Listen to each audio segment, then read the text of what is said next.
माँ ने बुलाया है, खाना खा लो। जल्दी चलो ना बाबा, बहुत भूख लगी है।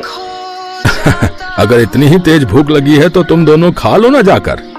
नहीं, भूख तो लगी है, पर आपके साथ ही खाना खाएंगे हम। अच्छा, बस 2 मिनट रुको, फिर ये वाली क्यारी की गुड़ाई कर दूं, फिर आता हूँ। हैं?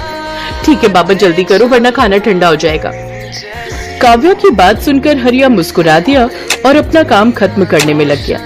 ये कहानी हरिया की इन्हीं 2 बेटियों की है जिनके नाम थे काव्या और कीर्ति। दोनों बहनें अपने बाबा हरिया और माँ गीता के साथ गांव में रहती थी, जहाँ उनके घर के ठीक सामने उनका बड़ा सा खेत था और खेत के बगल में एक बड़ा सा तालाब भी था। फिर उस दिन घर जाते हुए, बाबा ये खेत तो हमारे काम का है, लेकिन ये तालाब हमारे किसी काम का नहीं है, आप इसे बेच क्यों नहीं देते? हाँ, और इसे बेचकर जो पैसे मिलेंगे उससे हम बढ़िया बढ़िया चीजें खरीदेंगे। ऐसा कभी मत करना मेरी बच्चियों, ये तालाब तुम्हारे दादाजी की आखिरी निशानी है। पता है, कई साल लगाकर उन्होंने बड़ी मेहनत से इसे खोदा था। क्या सच में अकेले ही उन्होंने इतना बड़ा तालाब खोद दिया? बातें करते हुए हरिया और उसकी दोनों बेटियां अब घर आ चुके थे। हरिया की पत्नी गीता ने उन सब के लिए खाना लगा दिया और सभी एक साथ खाना खाने बैठ गए। फिर खाना खाते हुए, बाबा आगे बताओ ना फिर क्या हुआ? अच्छा, तो तुम दोनों पूरी कहानी सुनना चाहती हो? हाँ बाबा, बताओ ना। तो फिर सुनो। एक बार की बात है, हमारे गांव में कई साल पहले भयंकर सूखा पड़ा।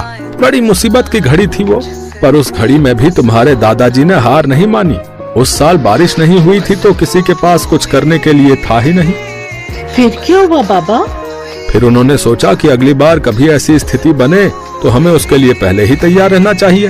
तो उन्होंने उठाया फावड़ा और अपने ही खेत में उसे चलाना शुरू कर दिया। सूखे खेत में बाबा? हाँ, सूखे खेत में। फिर वो फावड़ा चलाते गए। गांव वालों को लगा कि वो पागल हो गए हैं, लेकिन ऐसा नहीं था। कई महीनों तक वो अकेले ही उस खेत को खोदते रहे और फिर धीरे धीरे उसने एक बड़े से गड्ढे का रूप ले लिया, यानी वो तालाब बन गया। फिर उसमें से पानी निकला बाबा? ऐसे थोड़े ही निकल आता है पानी। फिर उन्होंने इंतजार किया। जब बारिश आई तो सब देखते ही रह गए, क्योंकि बारिश के बाद वो बड़ा सा गड्ढा सुंदर सा तालाब बन चुका था और उसमें ढेर सारा पानी जमा हो गया था। तब जाकर गांव के लोगों को समझ आया कि बाबा ने असल में बारिश के पानी का संचय किया है, जो अगले साल की बारिश तक सबके काम आने वाला था।